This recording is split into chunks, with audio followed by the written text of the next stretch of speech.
दिल्ली के जंतर मंतर तक महीनों तक यौन शोषण के आरोपों को लेकर चैंपियन पहलवानों का धरना खत्म हुआ तो ये माना जा रहा था कि गोंडा के बाहुबली सांसद बृजभूषण शरण सिंह से जुड़ा विवाद अब खत्म सा हो गया है। यह भी मान लिया गया था कि बीजेपी अपने आरोपी सांसद बृजभूषण शरण सिंह पर कार्रवाई नहीं करेगी।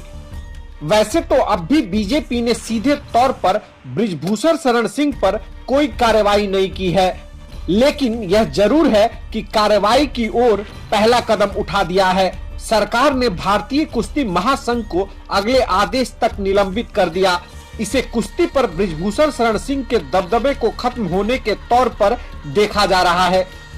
अब सवाल है कि बृजभूषण शरण सिंह पर सीधे कार्रवाई से सरकार क्यों बच रही है। दरअसल बृजभूषण शरण सिंह का पूर्वी यूपी की राजनीति में बड़ा प्रभाव है। बीजेपी के टिकट पर वह 5 बार सांसदी जीते, तो समाजवादी पार्टी से भी वह एक बार संसद में जा चुके हैं।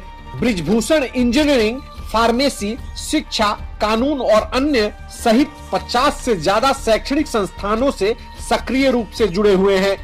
ये बहराइच, गोंडा, बलरामपुर, अयोध्या और श्रावस्ती जिलों में है।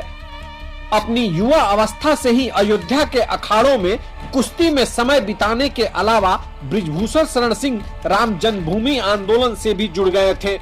उनके 2019 के चुनावी हलफनामे के अनुसार उनका नाम बाबरी मस्जिद विध्वंस मामले में था।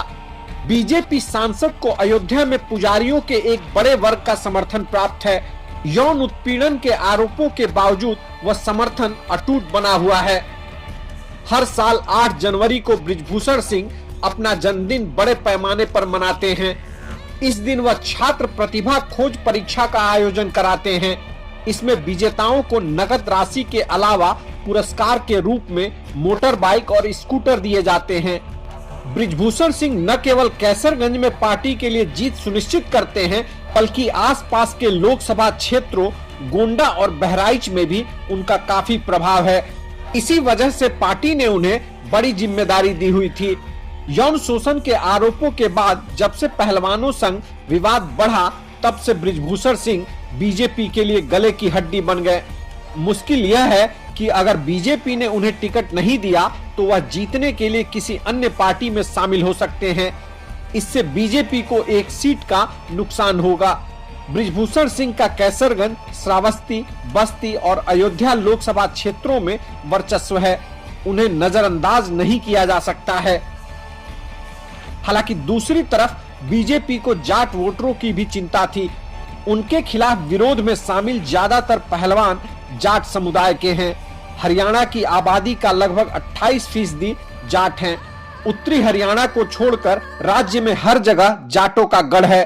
पश्चिमी उत्तर प्रदेश में भी जाटों की बड़ी संख्या है। जाट बहुल हरियाणा के लगभग हर गांव में पहलवान है। बृजभूषण के खिलाफ कार्रवाई न होने से समाज में बीजेपी के खिलाफ भावना तैयार हो रही थी। बीजेपी मामले में कुछ नहीं करती तो इसका असर चुनाव पर पड़ सकता था।